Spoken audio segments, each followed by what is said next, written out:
இவாளோட பிரார்த்தனை எல்லாம் ஸ்டீவர்ட்சம் பேஸ்டுவான கௌஸ்துபம் retirement community நன்னா வரணும்ன்றதுதான். ஆரோக்கியமும் சந்தோஷமும் தான் பெரியவாளுக்கு முக்கியம்.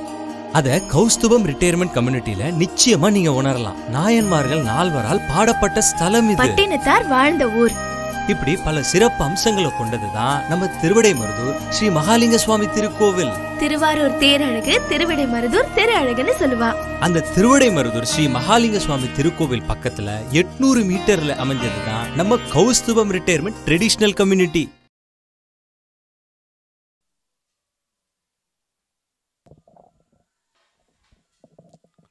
நமஸ்காரம்.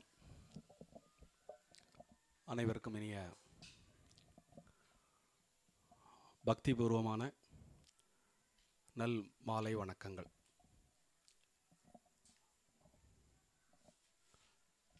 ஸ்ரீவத்சம் ஆரம்பித்ததிலிருந்தே இங்கு அமைந்துள்ள ஆலயங்களில் எவ்வப்பொழுதெல்லாம்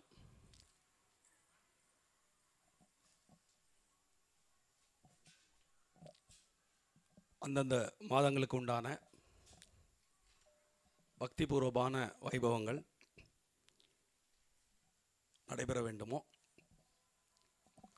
இதுவரை தவறாமல் அந்த நிகழ்வுகள் நடைபெற்று கொண்டிருக்கின்றன. அந்த வகையிலே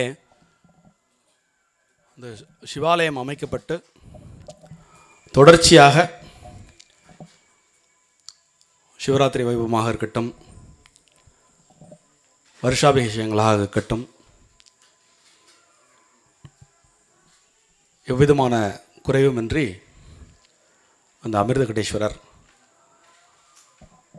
நடத்தி கொள்கிறார் என்று கூறினால் அது சற்றும் ஒரு மிகையான கூற்றாக அமைய முடியாது. அந்த வகையிலே ஒவ்வொரு வருட கார்த்திகை சோமவாரத்தின் பொழுதும் சங்காபிஷேகம் அப்படிங்கிற இந்த ஒரு பிரம்மாண்டமான ஒரு பக்தி வைபவம் இங்கே தொடர்ந்து நடைபெற்று கொண்டிருக்கிறது. நிறைய பேருக்கு ஒரு வினா எழலாம். சிவன் ஒரு அபிஷேக பிரியர். தினந்தோறுமே அபிஷேக வைபவங்கள் ஆலயத்திலே நடைபெற்று கொண்டிருக்கின்றன. இந்த கார்த்திகை சோமவாரத்தின் பொழுது நிகழக்கூடிய இந்த சங்காபிஷேகம் எந்த விதத்தில் சிறப்பு வாய்ந்த ஒன்றாக இருக்க முடியும்? பல்வேறு விதமான அபிஷேக வைபவங்களைப் போல் இதுவும் ஒரு வைபவம் தானே என்பது போல ஒரு வினா எழலாம். அடியன் ஒரு சில சொற்பொழிகளில் கூறியது போல நமது சனாதன தர்மம் ஒன்றுக்கொன்று பல்வேறு விதமான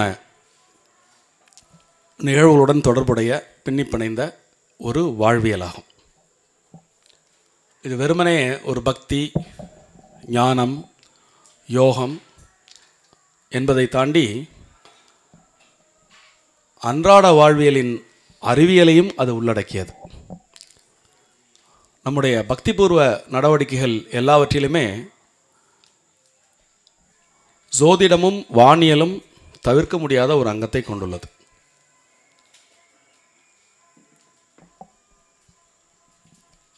சங்காபிஷேகத்திற்கும் ஜோதிடத்திற்கும் என்ன சம்பந்தம் என்ற ஒரு வினா அடுத்து உங்களுக்கு எழலாம். சோமவாரம் என்றால்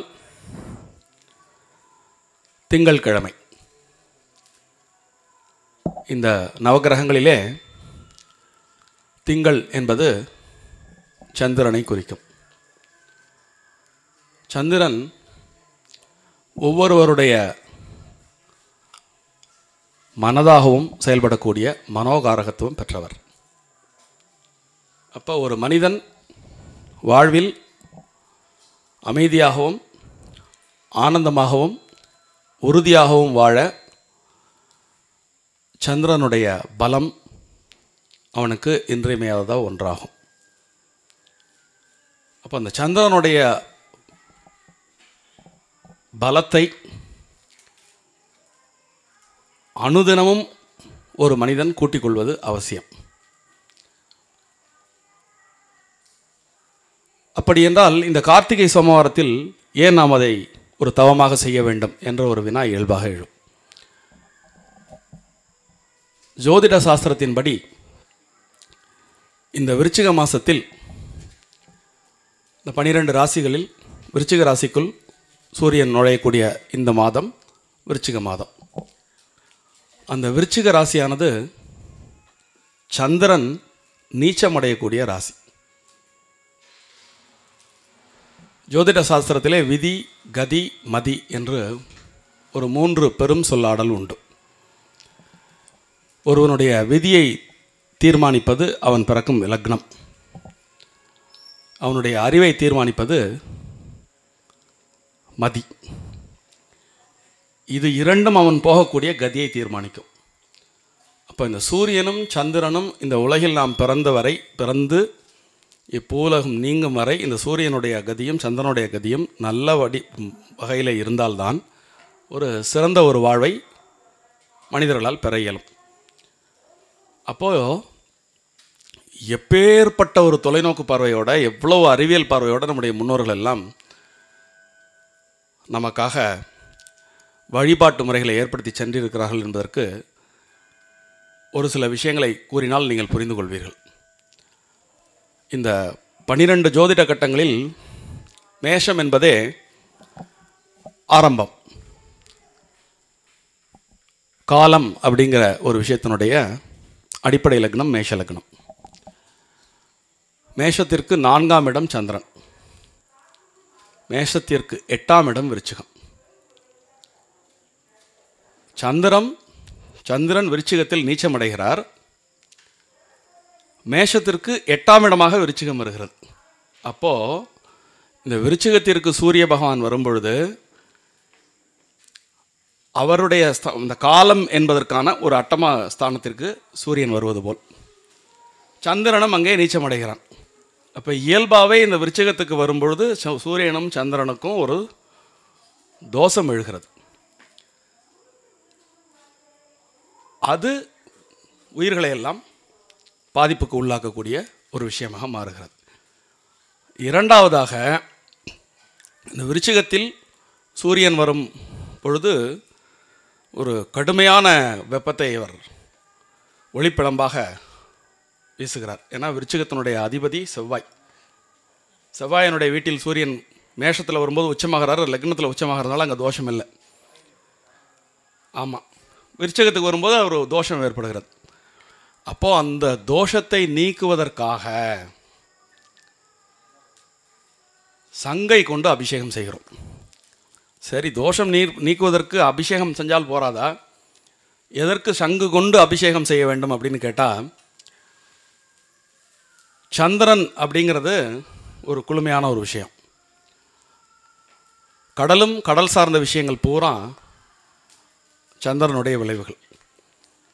ஸோ அந்த கடலில் கிடைப்பது தான் அந்த வெண்சங்கு. சங்குக்கு இன்னொரு ஏற்றமும் உண்டு. அது என்ன அப்படின்னா, இயற்கையாக வருவது, வெண்மையாக இருப்பது, சுட்டாலும் வெண்மையை இழக்காதது. எல்லாருமே கேள்விப்பட்டிருப்பீங்க, சங்கு சுட்டாலும் வெண்மை தரும் அப்படின்னு. இந்த உலகில் நாம் கண்ணால் காணக்கூடிய அத்தனையும் அக்னி பகவானிடம் சேர்த்தால் பஸ்பமாகி கரியாகிவிடும். சங்கு மட்டும்தான் நீங்கள் அக்னி பகவான்கிட்ட நீங்கள் சேர்த்தாலும் கரியாகாமல் வெள்ளையாக இருக்கும். இன்னொரு விஷயம் வந்து தங்கத்தை நீங்கள் போட்டாலும் அது சுடச்சுடர பொன்போல் ஒளிருமே துன்பம் சுடச்சுட நோக்கியிருப்பவருக்கு அப்படிங்கிற மாதிரி. இதனால தான் தங்கத்துக்கு அதில் ஏற்றம். சங்கிற்கு சங்கு சுட்டாலும் வெண்மை தரும்னு சங்கிற்கு இங்கே ஏற்றம். சங்கு என்பது செல்வத்தின் அடையாளம். வைணவத்திலும் சரி சைவத்திலும் சரி சங்கிற்கு ஏற்றம் உண்டு. ஆண்டாளுடைய திருப்பாவை படித்தவங்களுக்கு எல்லாருக்கும் தெரியும். ஆமாம்,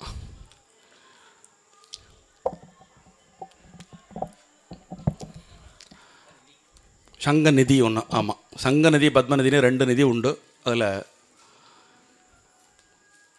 வெற்றியினுடைய அடையாளமும் கூட சங்கு.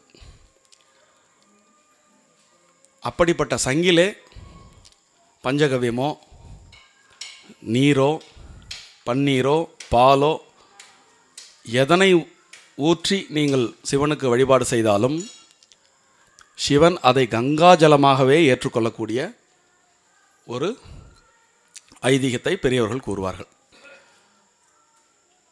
இப்போ இந்த கார்த்திகை சோமவாரத்தினுடைய ஒட்டுமொத்த கான்செப்டுமே என்ன அப்படின்னா, மனோகாரகனாகிய சந்திரனை நமது வாழ்விலே பலப்படுத்துதல் தான். சிவபெருமானுடைய தலையிலே கங்கையும் சந்திரனும் 2 பேருமே இருக்காங்க. அப்போ இந்த சங்கில் நீங்கள் பால் ஊற்றியோ பன்னீர் ஊற்றியோ இந்த மாதிரி யாகம் செய்து அந்த ஜலத்தை சங்கில் ஊற்றி அதை நீங்கள் இந்த கார்த்திகை சோமவாரத்தில் அந்த சிவனை வழிபடும் பொழுது சிவன் முற்றிலும் மனம் குளிர்ந்து, யார் இதை செய்கிறார்களோ, யார் இவ்வாறு வழிபடுகிறார்களோ அவர்களுடைய மனோ வலிமையையும் உயிர் வலிமையையும் அதிகப்படுத்தி அருள்கிறார். அப்படிங்கிறது தான் இந்த சங்காபிஷேகத்தினுடைய அடிப்படை. ஸோ இந்த காலம் நீங்கள் இந்த காலத்தோடு பெரும்பாலும் இதை பொருத்தி பார்க்குறதில்ல. இந்த கார்த்திகை சோமவாரம் ஏன் சங்காபிஷேகம் பண்ணுறோம் அப்படிங்கிற விஷயத்தை பொதுவாக நம்ம காலத்தோடு பார்க்காம இது ஒரு வழிபாடு முறைகளில் ஒன்று அப்படின்னு மட்டும் நம்ம அதை பார்க்குறோம். இப்படி இதை நம்ம புரிஞ்சுட்டு பார்த்தோம்னா எந்தெந்த காலகட்டத்தில் என்னென்ன செய்யணுமோ அதெல்லாமே நம்ம பலப்படுத்துவதற்குத்தான் அப்படிங்கிறத புரிஞ்சுட்டா நம்ம இன்னும் நல்லா இந்த ஆன்மீக அனுபூதிகளை நாம் நன்கு அனுபவிக்கலாம். ஸோ இந்த சங்காபிஷேகம் செய்வதன் மூலமாக சந்திரன் பலப்பட்டு, சூரியன் பலப்பட்டு, நம்முடைய பலவீனங்களெல்லாம் ஒழிக்கப்பட்டு உடல் உறுதி, மன உறுதி, ஆன்ம பலம் இவைகள் பெற்று உயிர் உய்ய நமக்கு வழி கிடைக்கும் என்பதுதான் இந்த சங்காபிஷேகம் என்ற நிகழ்வின் உள்ளீடு. எல்லாம் தாண்டி இங்கே இயல்பாக நமக்கு அமைஞ்சிருக்கிற ஒரு பெரிய வரம் என்ன அப்படின்னா, சந்திரனுக்கு அதிதேவதை யாருன்னு கேட்டிங்கன்னா லலிதா பரமேஸ்வரி தான். இப்படி லலிதா பரமேஸ்வரி சமேத அமிர்த கடேஸ்வரருக்கு இந்த கார்த்திகை சோமவார தினத்தன்று சங்காபிஷேகம் செய்து அது ரொம்ப அழகாக நிறைய சிவாச்சாரியர்கள் கிரமப்படி நடத்த, ஸ்ரீவத்சவாசிகள் பக்தியுடன் அதை அவதானித்து அருகிருந்து ஒவ்வொரு நொடியையும் அனுபவிக்க ஒரு காண கிடைக்காத ஒரு காட்சி என்றே கூற வேண்டும். இந்த மாதிரி ஒரு அற்புதமான ஒரு ஆன்மீக நிகழ்வை நமக்கு ஏற்படுத்தி கொடுத்த சிவாச்சாரியார் இவங்க 2 பேரும் இங்கே பலமுறை நான் சொன்னேன், இருந்தாலும் நல்ல விஷயங்களை திரும்ப திரும்ப சொல்லலாம். நமக்கு வாய்த்த சிவாச்சாரியரும் சரி பட்டாச்சாரியரும் சரி ஒட்டி பிறந்த இரட்டை வாழைகள் மாதிரி அங்கே நிகழ்ச்சி நடந்தால் இவர் ஒருவர், இங்கே நிகழ்ச்சி நடந்தால் அவர் ஒரு அப்படிங்கிற மாதிரி 2 பேரும் சேர்ந்து எல்லா நிகழ்ச்சியையும் ரொம்ப, அதாவது 1க்கு 100 அதனுடைய பலன் பெருகும்படி தொடர்ந்து சேவித்து கொண்டிருக்கிறார்கள். இது எப்பொழுதும் போல் பழைய காலத்துலலாம் கல்வெட்டில் சொல்லுவாங்க, சந்திராதித்யர்கள் உள்ளவரை இந்த நிகழ்ச்சி தொடர்ச்சியாக நடைபெற வேண்டும் அப்படின்னு. அது மாதிரி இந்த கார்த்திகை சோமவாரத்தன்னைக்கு சந்திராதித்யர்கள் உள்ளவரை நமது ஆலயத்திலே ஒவ்வொரு கார்த்திகை சோமவாரத்தன்றும் இந்த மாதிரி சங்காபிஷேகத்தோடு நம்ம எல்லோரும் சேர்ந்து கொண்டாடுவோம் அப்படின்னு சொல்லிட்டு இந்த அற்புதமான வேளையில் உங்களுடன் சற்று சிந்திக்க கிடைத்த வாய்ப்பை பெருவாய்ப்பாக எண்ணி நன்றி கூறி மகிழ்கிறேன். நன்றி. இவாளோட பிரார்த்தனை எல்லாம் ஸ்ரீவத்சம் phase 2 கௌஸ்துபம் ரிட்டையர்மெண்ட் கம்யூனிட்டி நன்னா வரணுன்றது தான். ஆரோக்கியமும் சந்தோஷமும் தான் பெரியவாளுக்கு முக்கியம். அத கௌஸ்துபம் ரிட்டையர்மெண்ட் கம்யூனிட்டியில நிச்சயமா நீங்க உணரலாம். நாயன்மார்கள் 4வரால் பாடப்பட்ட ஸ்தலம் இது. பட்டினத்தார் வாழ்ந்த ஊர். இப்படி பல சிறப்பு அம்சங்களை கொண்டதுதான் நம்ம திருவிடைமருதூர் ஸ்ரீ மகாலிங்க சுவாமி திருக்கோவில். திருவாரூர் தேரழகு திருவிடைமருதூர் திரு அழகுன்னு சொல்லுவா. அந்த திருவிடைமருதூர் ஸ்ரீ மகாலிங்க சுவாமி திருக்கோவில் பக்கத்துல 800 மீட்டர்ல அமைஞ்சதுதான் நம்ம கௌஸ்துபம் ரிட்டையர்மெண்ட் ட்ரெடிஷனல் கம்யூனிட்டி.